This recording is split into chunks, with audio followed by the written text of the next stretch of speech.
in Genesis 2:5 told us that God brought every animal God created to the man called Adam.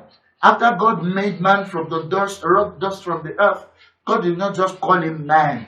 God called him Adam. From the original Hebrew tongue, Hebrew Aramaic tongue, he called him Adama, which means one created after the red sand, or soul after the red sand. God gave him a name. Adam gave his wife a name. He first called her woman. God did not do that. God allowed him to call that she created woman. And after the fall, citing from Genesis 3, the Bible said, and Adam called his wife Eve, saying she is the mother of all living. And so it is, God allowed it. Today, lion is lion because Father Adam said, you are lion. Fishes are fishes because Adam called them a name. Genesis establishes that. And this is what we are doing today. I just showed you 4 ways, names of 4 things, names those who are named. Now, I want to show you, I made a large research trying to find out how we human, how we come about our names. Studying from the medieval generation and also in the earliest centuries, earliest generation, the tradition people often employ when it comes to giving names. I'll just do that. I'll read a few lines to you, I think 5 of them precisely.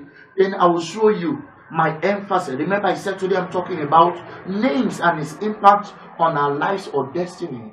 A case study of bad situational naming. Now look at this. Number 1. People give names as a result of family title or lineage. I just had examples of the sons of Jacob. Sons of Jacob.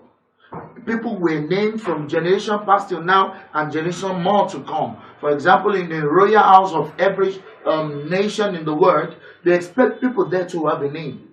For example, in Great Britain, everyone who belongs to the royal house should be Windsor by name. Windsor. That is the name of the Queen.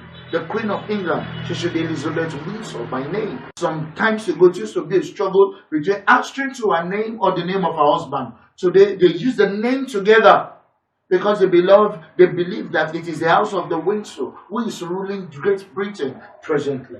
So people give names based on family title or lineage. Second one, people also give names based on their tradition, their culture or beliefs. I'm talking about how we come about naming. Our individual gets names both from generation past, earliest century till now. For example, if you come to Africa, there are many tribes in Africa who are going to give names to their offspring according to the God they serve. It's a good practice in most Africa, East Africa, West Africa, South Africa.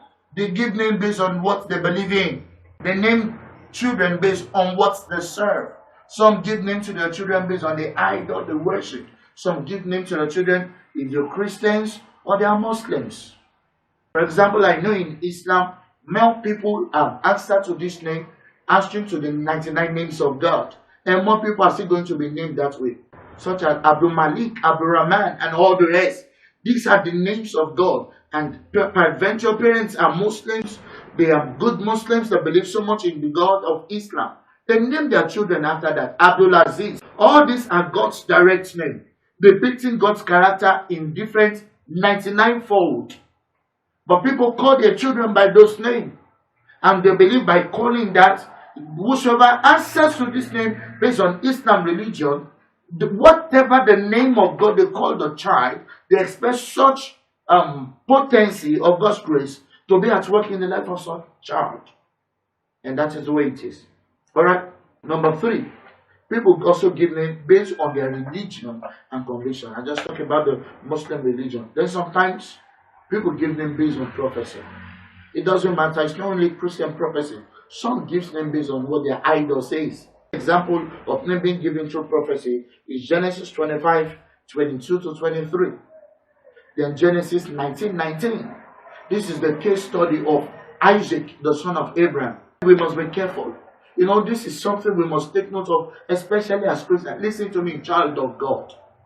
You should wait on God to get a name from God for your children. Name by senses. We are people of the Spirit. We should give name by the Spirit of God. Listen to me. The way you know that your child is a gift from God to you is when God gives that child a name. God knows about that seed. Your seed is not just the outcome of love making. They are destiny on assignment on planet Earth. Jesus' name was given by prophecy.